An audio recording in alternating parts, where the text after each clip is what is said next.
How's it going? Happy Friday. I am hopping on a little earlier than usual today for Freelancer Live because I just want to do an extra tech check today. And I believe that Ian, my guest for today, is going to try to hop on a little early to do a tech check. But if you're here early, we're still going to start at 2 p.m. We're just going to hang out before then. So welcome, welcome, welcome. Take your time to settle in. If you want to, put on a candle, hang out, get in your stretchy pants, get on the couch, settle in for an awesome conversation. Once again, if you're just joining, I'm just mentioning I'm hopping on a little early today just to give some time for a tech check. I believe this might be my guest's first Instagram Live, so we're just making sure that it works all right. So we're just going to chill for a little bit and hang out until 2 p.m. But just wanted to let you know why I'm here early, so don't worry, you're not going to miss anything. This works, Ian. We're going to get you right in. Just wait a moment. Hi. Hi. How you doing? I'm good. I'm just hooking up my sound. Oh. Amazing. I wanted to make sure I hopped on early just to do this tech check with you. Cool. Especially, have you done this before live? Yes, but it was like a simultaneous, so it was through a StreamYard and, Oh gosh, okay. So different than a little today. bit different. I'm also just going to take this live moment to put on a little lip gloss because now that I'm looking at myself, I'm realizing that whatever was on there is gone. So amazing. This is what happens when we go live. I already alerted everyone we were just going to be chilling and hanging out for the first few minutes until 2. So we're good. Lip gloss, cover your face if you need to. Who knows? Got my Whatever. Giant cup of coffee and my favorite mug ever. Do you know this designer? No, I don't think so. It's called Things Might Be Worse, and it's got like a little Sasquatch and a giant frog, and it's like gosh, a pterodactyl. It's hilarious. It's like beautiful blue paint porcelain, but with like monsters and everything. It's just. Oh my God, what a juxtaposition. That's hilarious. I've never seen that before. Who's the designer? It's called Things Might Be Worse. Don Coyles, I think is his name. But yeah. I'm jotting that down. That's hilarious. I love things like that. Like when you were first showing it, I was like, oh, that's beautiful. It's so unexpected that there's like a Sasquatch hanging out on it and a pterodactyl. Exactly. That's amazing. Well, in these couple minutes as we're waiting for people to join, how are you today? I'm doing well. I did a fasting blood draw at my doctor this morning. So, it was rough, but I'm back. We've eaten the kind bar. We've, had the coffee. So things are stabilizing. Good. I hate those so much. It's like just the fear of like, what do you mean I can't have coffee in the morning? Yeah, I would be freaked out too. Right, I'm fine without it. It's just that idea of like, oh. So yeah, the mind is a funny thing. It is. I remember the first time and the only time yet that I've ever had to do a fasting blood draw. I passed right out. I was out and like I don't remember. It's weird because like if and when you've ever passed out, like you don't remember what happened. Right. Everything's a little bit of a blur. So I remember it was for getting life insurance. I mean, I was probably like, I don't know, 16 or something. It was a long time ago. And so like they came to my house and I remember passing out on my dining room floor and I like got up at the dining room floor and they're like, oh, don't worry. This happens all the time. And I'm like, excuse me. Like, not okay. I am worried. Oh my gosh. So I hope you did better than I did that one. I did. I didn't pass out. So that was, that's the good news. But good. That is really good news. I have passed out before. I have. Oh, and so now again, I'm just like, I try to drink whatever. Yeah. They have the little chair where they lock you in. It's very cozy these days. I didn't have a chair. Well, that's on them then. That is on them. Oh my gosh. Well, it is officially 2 p.m. So why don't we get started? Welcome, Ian. So glad to be here. I'm happy to have you. So I'm just going to start by introducing myself and what this is, as well as you. I'm going to read your amazing bio, and then we'll jump in and chat about who knows what, but 1,000 things, I'm sure. It's been a crazy year, so I'm sure we have a lot to talk about.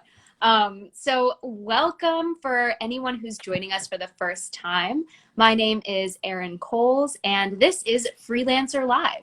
And so I'm a business owner myself. I grew up in the world of musical theater and the arts, and I have so many friends in those worlds, entrepreneurship and music and arts. And when the pandemic hit and I was just seeing everyone's stories and what they were going through, I wanted to start this Freelancer Live as an opportunity to chat with freelancers, gig workers, and small business owners about what they were going through and how this year has been like and what their stories are and what their journey has been like. So welcome. I started this in May and I'm so happy now we're through, what is it, almost the end? It's the end of October, the very end of October. The very end. Yeah.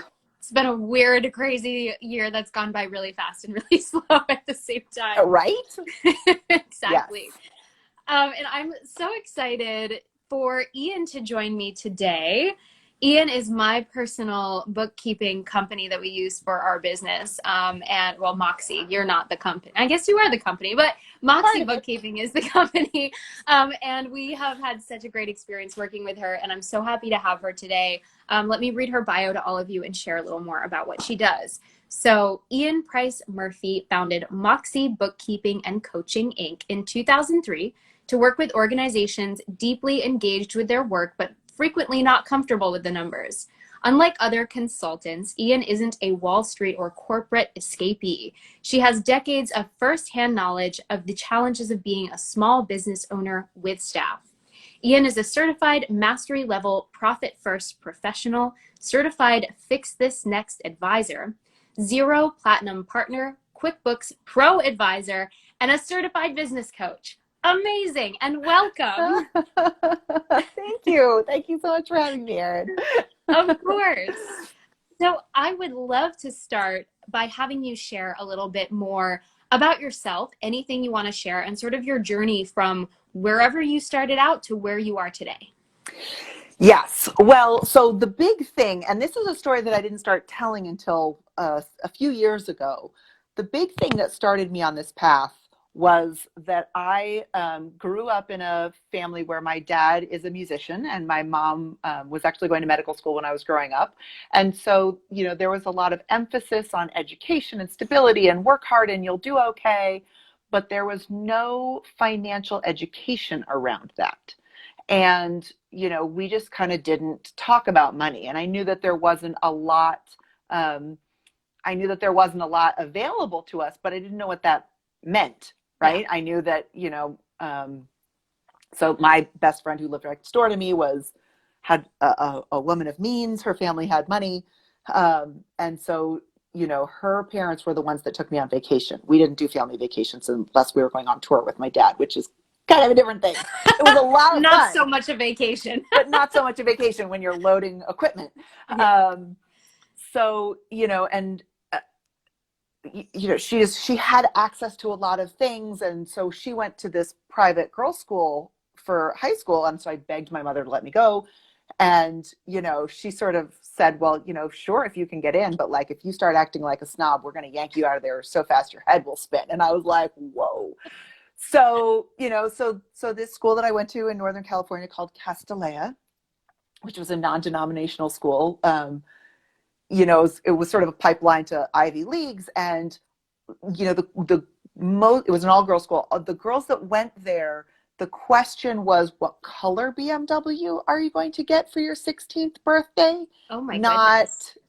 Not, whatever. And my parents, who are very unique, they're sort of like they're too old to be hippies, but they're hippies anyways. Yeah. Hence my name. They didn't even want to pay for my driver's ed. Like, it was a very pull yourself up, get it done. It's all on you, kid. So they put me on a budget when I was 12. I got an allowance that was $100 a month, which felt like an insane amount of money. Yeah. Until I realized I had to buy my own toothpaste, my own socks, and then it became very, very little money. So so it was like, I just feel like I had this sort of strange world of extremes.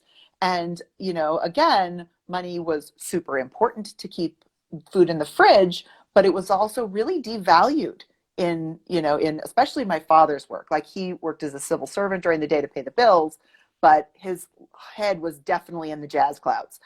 And so when I went out on my own, and I actually changed schools and went to a very hilarious little Quaker boarding school in Northern California. So I moved out when I was 16, essentially. And my sister also moved out when she was like 15. I didn't have any financial literacy at all. And I am coming to, find over the last 30 years that that's really not a unique experience, that the story behind it can be really different than that. But what I hear from so many people is, I just don't know what I don't know. I don't know how to do this, whatever. So in my personal situation, trying to be independent, trying to be on my own, trying to, work bar jobs at night and get acting gigs during the day. And I racked up so much debt in my 20s that I had to declare bankruptcy. Ooh. And that was like, it was crushing. It was soul crushing, because it just went against all of my values, and I thought, oh, I failed. And what I sort of learned by that, the promise that I made to myself as a very earnest 20-year-old, whatever, was like, this is never going to happen again. I'm never going to be in debt again. I'm going to figure this stuff out. And so I really sort of dove into trying to teach myself about money stuff, and found that I had a proficiency for bookkeeping, and that there was all of these people who I loved working with, artists, designers, creators, tile setters, trompe-l'oeil painters. I can't even say that word, but you know what I mean. It's French. I only use Spanish. And so it was this really fun thing for me to be doing, of like, oh, it's so simple. Let me just show you what it is. And that eventually became a bookkeeping company. And I hired my first employee, who's still with us, Laura.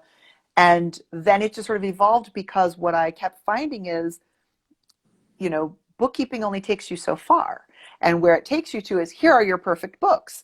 But, that there's still such a huge disconnect between some little scratches in some little boxes versus what my next actionable step is. And so that's sort of where I've been taking the company in the last 10 years or so. Wow. And that's how I got here.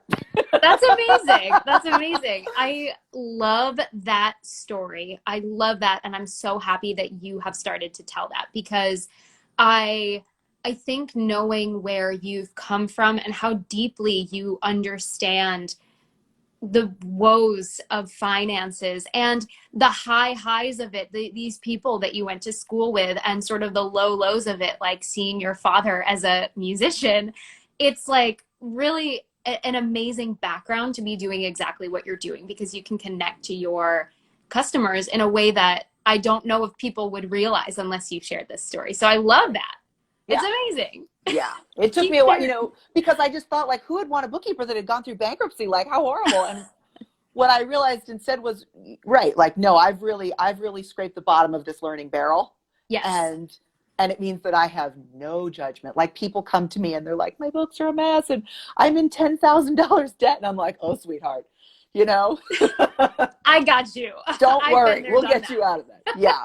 Yeah. I love that. I love that. And Carla wrote here, Eddie's brand, that home ec and financial literacy programs should come back to schools. I totally agree. Those are just life skills, like, cooking and cleaning and learning how to do your finances, your taxes, budgeting. Like, it's so necessary. I'm hoping that does change someday. But I want to touch on something based around your experience there too, and the fact that so many people are embarrassed and fearful of money and scared, and even like so fearful to the point that they aren't even willing to seek help because they're too embarrassed about what someone might think of how badly they're doing, whether that's, that's just their own judgment. But what would you say to someone, and how would you work with someone who's in that position where they come to you and they're just so afraid, and they're even afraid to come to you, or they're not coming to you yet, but what would you say to them, like, to get them to focus on their books and what they're doing financially? Yeah, that's a hard one, and I think the thing that's interesting to me about it is it's not just people who are doing quote unquote badly that are embarrassed, but also people who are doing well. And so there's like no right number because you can say, I earn $100,000 and someone's going to be like, oh, so little. And someone else is going to be like, oh, so much. Like there's Yeah. no, and so I think a lot of it is just doing the same things that we've done to destigmatize all of the other things that we've had to destigmatize: menstruation, weight gain, aging, Oh, yeah. cellulite, sex, whatever it is, to just begin to listen in on conversations that make you uncomfortable and try and like just sit with that for a minute and then try to join those conversations. Um, there are people who need more emotional support than I can truly provide around that. You have to be at that point where it hurts more not to look than it's going to hurt to look. And then once you're at that point of like, this is no fun, I'm totally stressed out, I feel like there's enough coming in, but I don't know where it goes and I don't know why, and I'm not sleeping, and then I feel like just sometimes having that first conversation, because there are some really judgmental, there are some bookkeepers out there and some CPAs who will go, well, why did you do it that way? And it's like, oh, don't kick the puppy. Please don't kick the puppy's coming to you, like they just want a little snuggle. They want to know that even though they peed on the rug, it's okay. It's okay. Yeah. Puppies pee on the rug. It's what happens. We just clean it up and move on with our day. And so just, I think, right, like being open about the fact that, that I had a lot of that same, it's more important to be happy than to have money, as if those were two different things. Right. Yep. And being able to just unpack some of that and be like, that's not serving me anymore. How do I begin to, this is the neurobiology trick that I learned from my coach. How do I begin to notice evidence to the contrary? How do I begin to really say like, oh, when I'm able to write a donation check to a cause that I love, I feel good. I want to be able to do more of that. Yeah. And, so I just think of money as like food, kind of.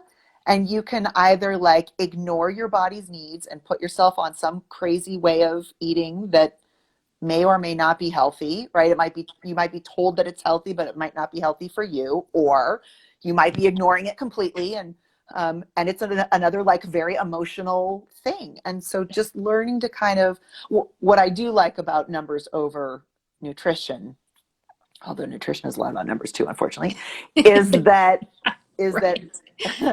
numbers don't carry their own feelings. We only give them feelings. So Mm. the number 3 is just a number 3. Yep. It's only within context, and when we put stuff on top of it, that 3 either becomes good, bad, okay, not okay, scary, not scary. So and that's sort of how I came to this profit first perspective. Is it's an easy way for people who don't like spreadsheets, who don't, I mean, even I don't like making budgets. Yeah. It's always finding the thing that doesn't really work. So when I would make a budget, we'd make a budget for the year and be like, okay, well, it looks like we're going to, break even. We should be good. But like the moment the ink was dry out of the printer, the budget was no good because it was just a wild guess, Yeah. an educated wild guess. Yeah. But instead being able to see, well, what is my one target number for sales, that if I bring this in, I'm okay. And being able to see your bank account like a cup of water, where am I refilling it faster than I'm drinking it? Is it staying the same, or is it draining down and pretty soon I'm going to be thirsty? But I can see that happening as it goes. So I know when to, hail the waiter and be like, hey, can I get us more water? Which is marketing and all of that with my Yeah. crazy metaphors. Love them. I'm awful at metaphors. My husband's so good at them. He uses them all the time. So I've come to appreciate a good metaphor. So I use them all the time, and I mix them up, and whatever. That's one reason why Drew honestly loved you so much on our call, for many other reasons, of course, but he loved the fact that you were using metaphors. He was like, I get it. Like, I'm totally down with this. That's right? so good. Because we can talk about travel and distance and, glasses of water that's not scary, Yeah. right? Like everyone has the experience of having their water glass refilled at a table. Yeah. That's cool. So Yeah, it's so true. So actually, you touched on something I did want to ask a little more about, which is profit first. So I literally have the book here because I do need to reread it. So this is what she's talking about. You I have it literally too? have the book right here too. And I also have stickies just like you. Amazing. This is so good. But for anybody who's not familiar with Profit First, would you mind just sort of describing what it is and sort of the overall way that it works? Yes. So Profit First is a book that is written by a guy named Mike Michalowicz. And the whole idea comes down to what I think of as give every dollar a job and give every dollar a home. Because when you separate out your money by purpose, you can see immediately what's in the water glass, right? So you've got a water glass for your operating expenses and a water glass for your marketing funds if that's a big place that you need to keep an eye on. So essentially, instead of having a 50-line Excel budget spreadsheet that we all know you're not really looking at anyways, and if you're asking your bookkeeper to fill it in, then it's probably about two months out of date. You just look at your bank balance and you know exactly where you stand, and that becomes the determination of, can I afford to do something? So if you're like me, and I know many of you are, who love to do online learning, and every shiny little course becomes I really want to know that. I no longer have to budget for that. I just have a separate bank account for that. And if there's money in there, I can take the course. And if there's not money in there, I can't. I have to wait until there is money in there. And it just solves so many issues and problems with, it doesn't replace your bookkeeper, but it keeps you from having to wait on her for reports that, again, are from, a month and a half, 2 months, sometimes longer ago. So That's awesome. And sort of like what that means in terms of having that money in those pockets is that when you get a payment in, right, when you get that money, you automatically move amounts into each account based on a percentage. Is that right? yes, Okay. that's right. So there's a holding account that is the income account, and that's where things collect. I only move it twice a month, every Yeah. other week. Because if I did it for every single deposit, then I'd be spending all my time bookkeeping again. And even as a professional bookkeeper, I don't want to be doing that. You don't want to do that. So I know that if I don't want to do it, I know that you don't want to do it. So, and some people only do it once a month. It depends on what kind of income you have, how often, because you kind of want to let it grow a little bit so that you're not trying to slice up $5 at a time. And there's ways to deal with, like, if someone's giving you a deposit, or if you have a retainer, things like that. But that's the general idea is because it's percentage based and it's customized to where you are now, although there are some recommendations that you want to be moving towards, whether you have $1,000 or $10,000 come in, the percentages stay the same. And that's what fills those cups up so that as you take water out, it makes it smoother. So that's also how a lot of people get around what I call the feast or famine cycle, which freelancers especially. So, you have a good month or a good season, you're putting a lot into your owner's pay account, but you're still only drawing the same amount out. So now you're suddenly able to treat yourself like an employee and have a regular paycheck even during the slow months. And that's a pretty magical thing. Yeah, that is amazing. Yeah. That's why it works. And I was just on your website earlier and was watching this video that you have on the Profit First page that if any of you are interested in hearing like a really awesome success story, I definitely suggest checking this out.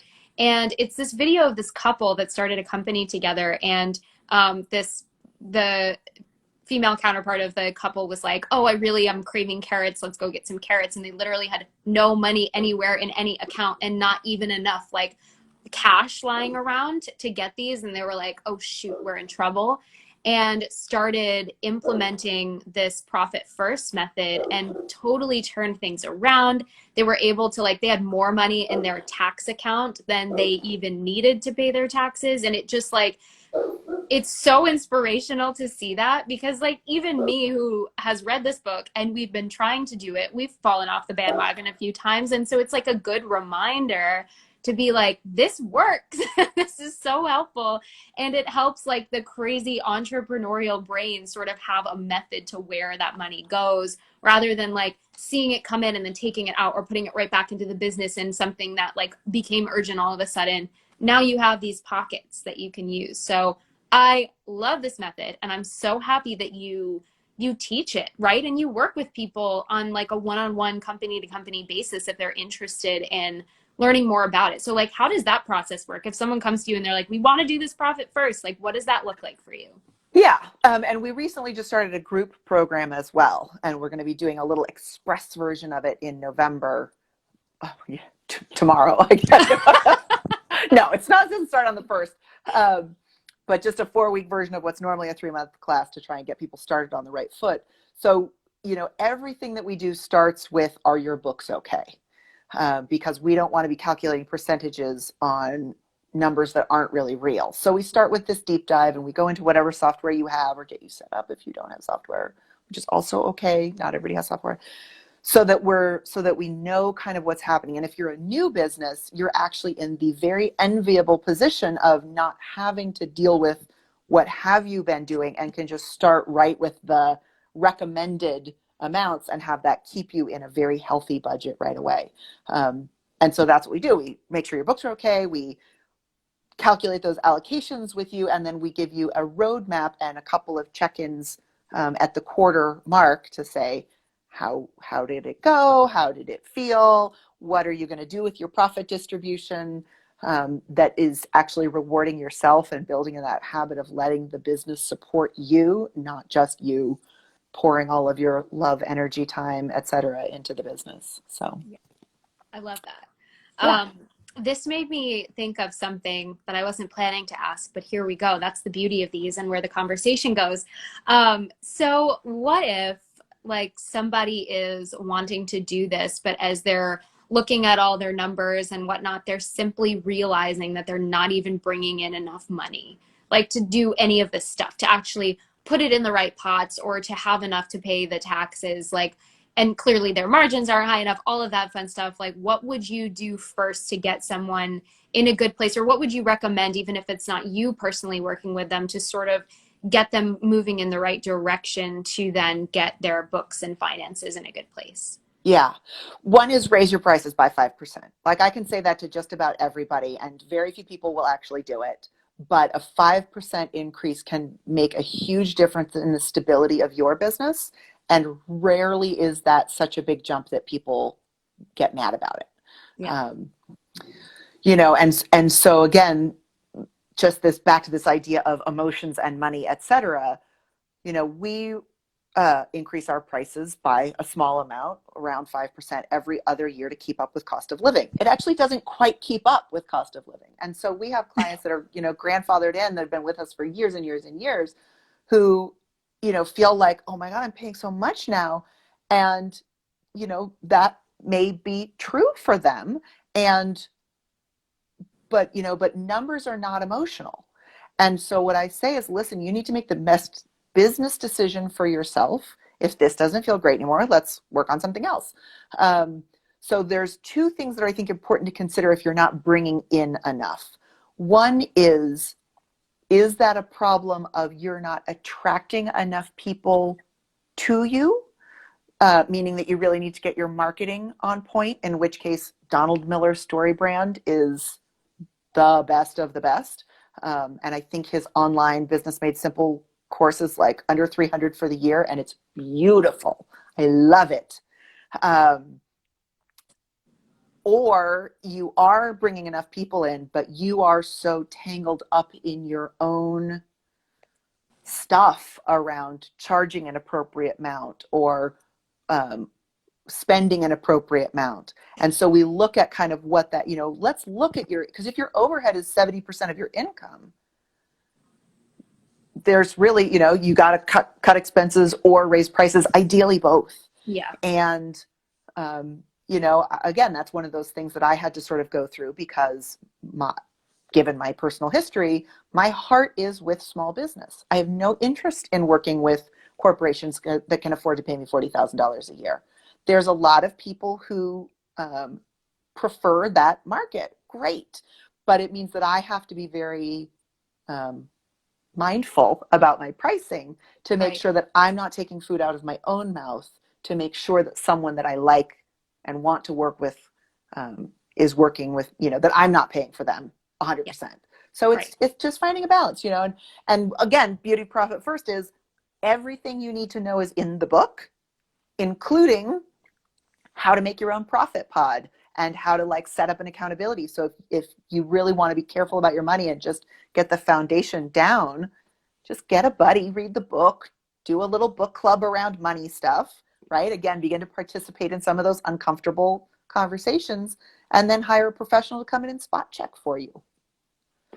That's great. That's great advice. Thank you for sharing that, because I think that's where a lot of entrepreneurs are even more afraid, as they look at something like Profit First and they're like, I can't even do that because I'm not even bringing in enough money. So starting with raise your prices and then, pull your costs down if you have a lot of overhead. That's really, really good advice. Yeah. Okay. So let's see. We have a couple questions here, if you don't mind. So first of all, I'll go ahead. Two Elephants Patisserie, that is amazing and made the most amazing vegan cake for us, by the way. She popped in late. Okay, so the name of the book is Profit First that we're talking about. This is what it looks like. We have, both of us have them right near us. I'll make sure also to put this. This is like an advertisement for Profit First today, which is hilarious. Yeah, but also amazing. But it is. Yeah, it is. And then Ariana asks, as a bookkeeper, it sounds like Ian also offers financial planning. Can you elaborate? Yes, good question. This is why I call myself a bookkeeper, because all of those words mean something in the industry. And I don't always there is such a thing as a certified financial planner. That's not me. I think of myself as a financial coach rather than a financial advisor, just because people are more familiar with the word coach. And what it means is I don't have any state compliance certifications, but I am, deeply trained in this system. And again, one of the things, because I like to break things before I recommend them, the thing that sold me on this book, because the first time I read it, I thought, well, why wouldn't you just look at your reports? And then I read it again and I was like, oh, hey, that's the system that I used to get myself recovered from my own bankruptcy. I just didn't know it. Yeah. And I was like, oh, that's right? I was already using it in my personal life. Why wouldn't I do that in my business as well? That's crazy. And so I did. And, and so here's me off topic again. Even though I'm a bookkeeper, even though I look at those reports, even though I do my own bookkeeping almost daily, when I implemented this system and had that bank balance budget, right, so that I either could buy the course or I couldn't, I found that I was no longer accidentally indulging myself in my business. Oh, I need a second monitor. I need a new iPad. I need another course. And doubled my take-home pay. Wow. So it's not just about the reports. So financial planning, yes, in the sense of helping you make an action plan for yourself and your money that aligns your goals, your values, and your income. But in terms of certified financial planning, wealth management, investing, nah. But I know people. Yeah. Thank you for answering that question. And I think especially if you're a creative entrepreneur that's coming into business ownership, it can be difficult to discern who does what and what is this called and how does this work and who do I need to hire? It feels like a crazy world. So thank you for breaking that down. I feel like that probably cleared a lot up for a lot of us.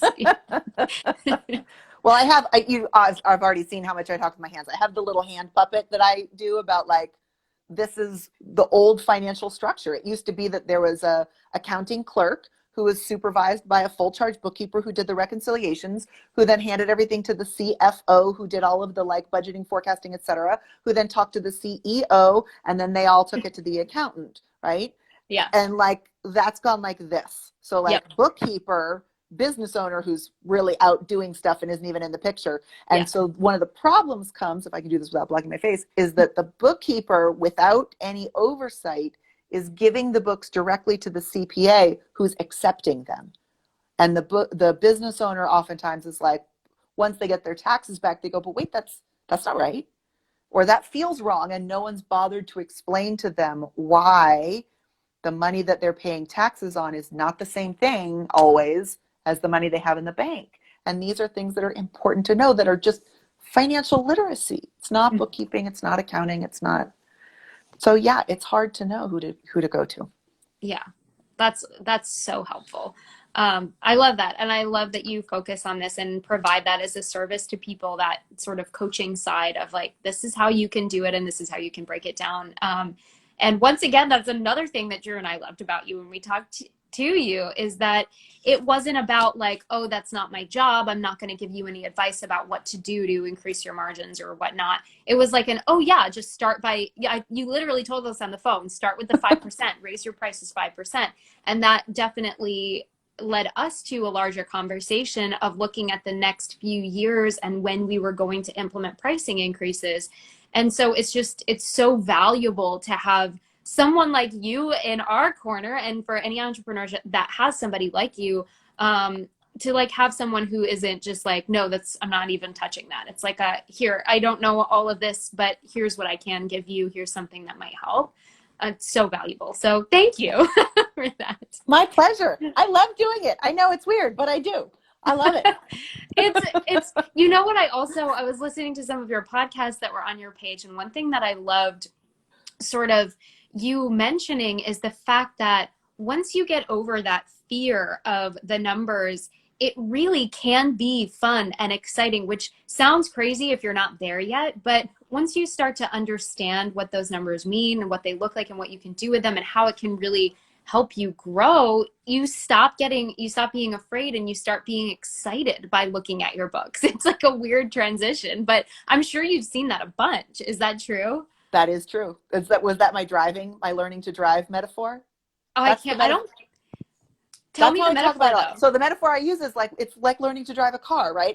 And you know, I just turned 50 this year, so it's a little bit of a stretch for me, but I clearly remember getting behind the wheel of my father's 1973 yellow Volkswagen Bug, stick shift, learning to drive a car, and like just sitting in that seat, I thought everybody's going to die. Like I'm going to push a button, one of the 3 buttons on the dashboard, and everybody's going to die. And it was just a lack of practice, right? And so it's that same thing. I think that sometimes we feel like, if I do one entry into QuickBooks, everybody's going to die.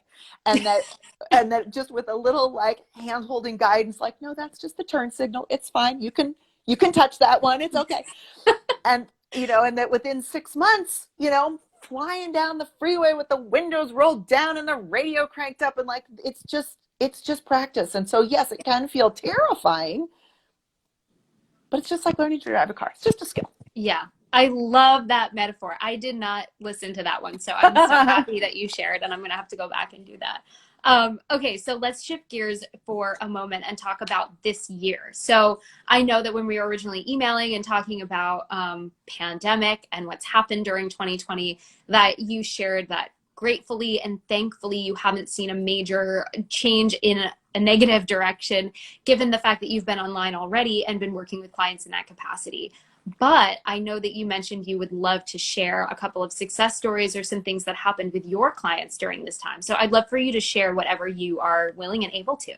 Yeah. I mean, I think not to push it too hard, but again, the people that were implementing Profit First and had that 3 to 6 month cash cushion were able to weather the initial shock with much more grace and sleep than those who weren't, you know, because again, I think that was, I mean, it was like a trauma response that a lot, you know, people went into shock. And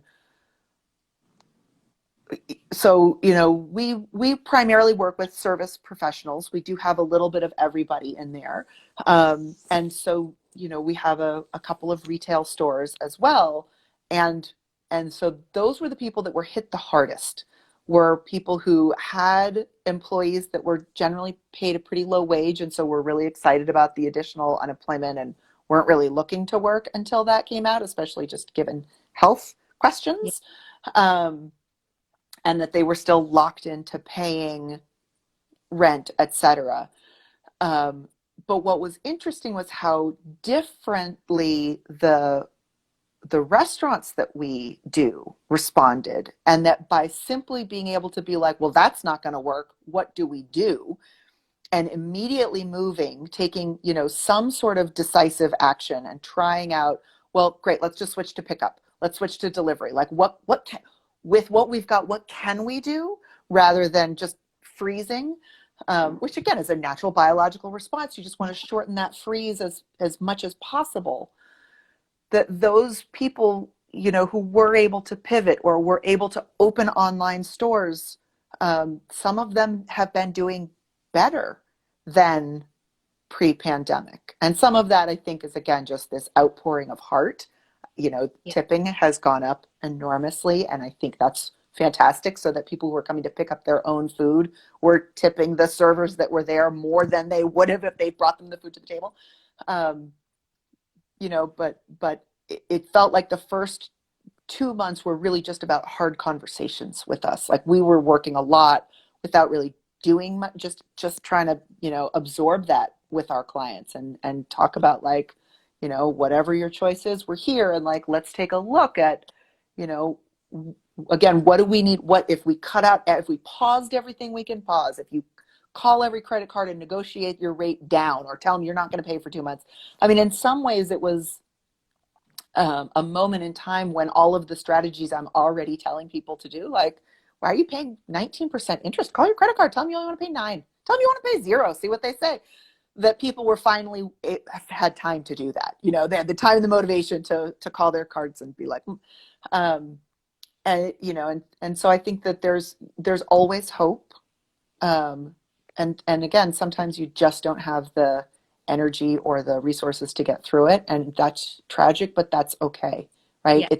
It's you can businesses are supposed to be transient.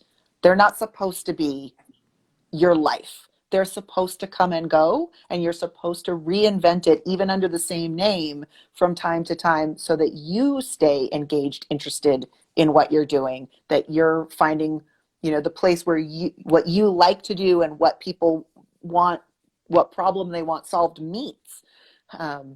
And so I think that creativity, that flexibility is crucial for good business ownership. Yeah.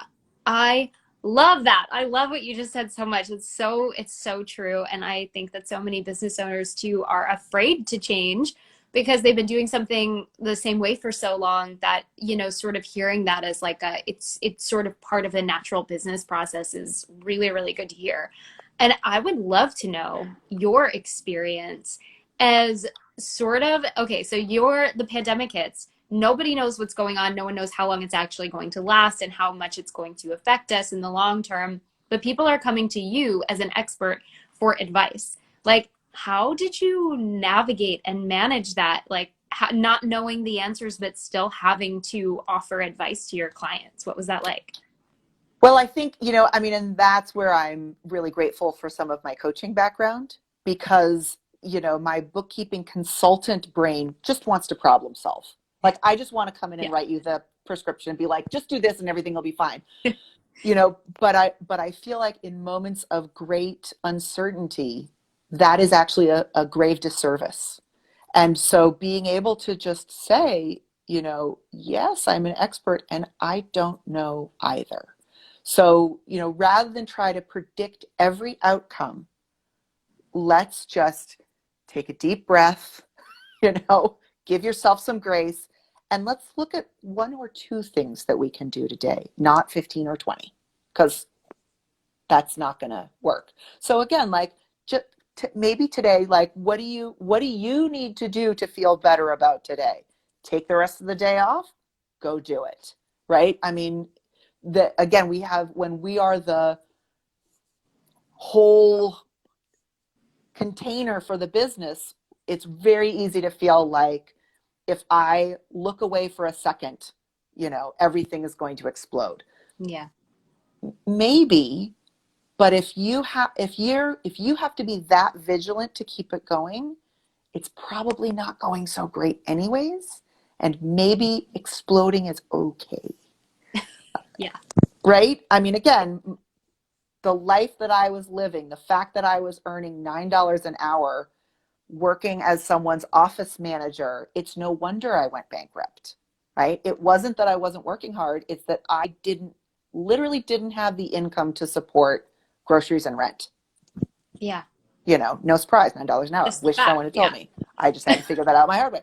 And so, again, we get so emotionally invested into our businesses that it can feel like letting a child be neglected, but it's not a child, it's a business. Yeah. Right? Good reminder. And again, a child is something that you are supposed to nurture and support and give to. The business is supposed to do that for you. The business is supposed to nurture and grow you. So if your business isn't moving you towards your personal goals, I would take a look at, is this the right configuration? Yeah. I love that. That's so good. I just want you to keep spitting off all of this amazing advice forever. It's so good. It's so good.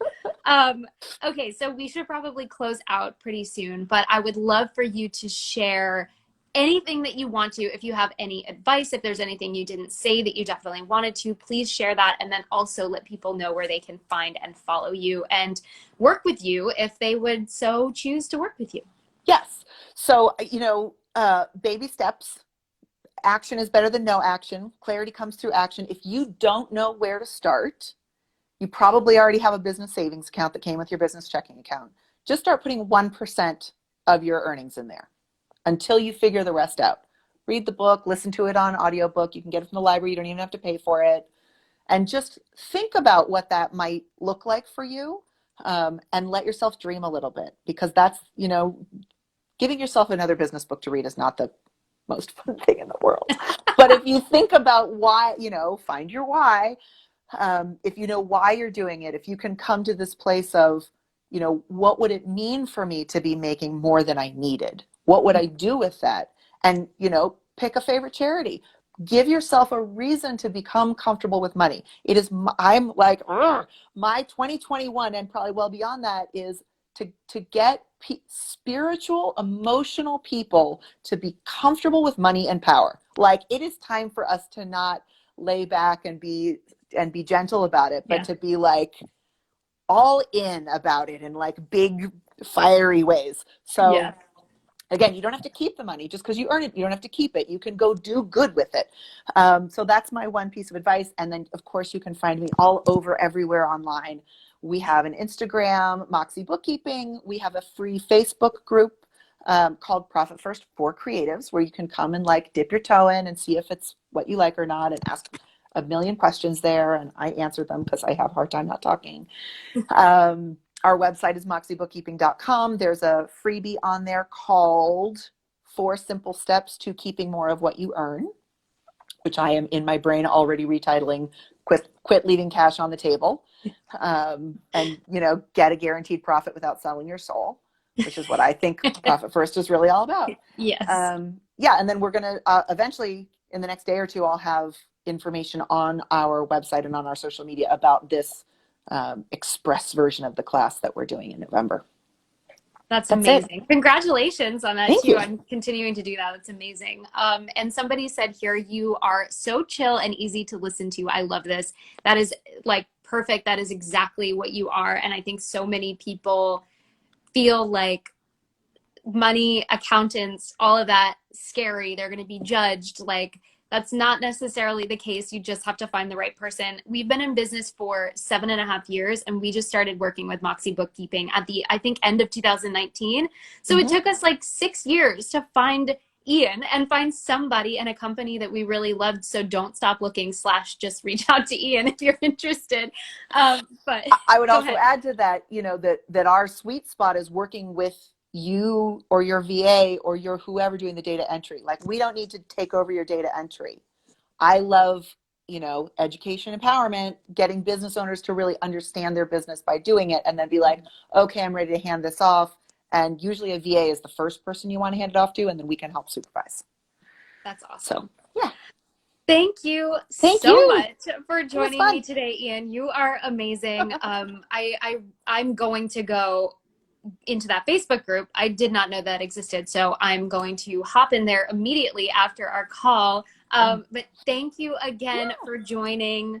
I will be back with Freelancer Live next Friday, again at 2 p.m. Eastern Standard Time. I will make sure to post all of this information in the comments. So that Facebook group, the Instagram page, website, everything, so you can find Ian. But thank you again and have an awesome weekend, Ian, and everybody. Thank you. Happy Halloween. Thank you. Yeah, happy Halloween. Bye.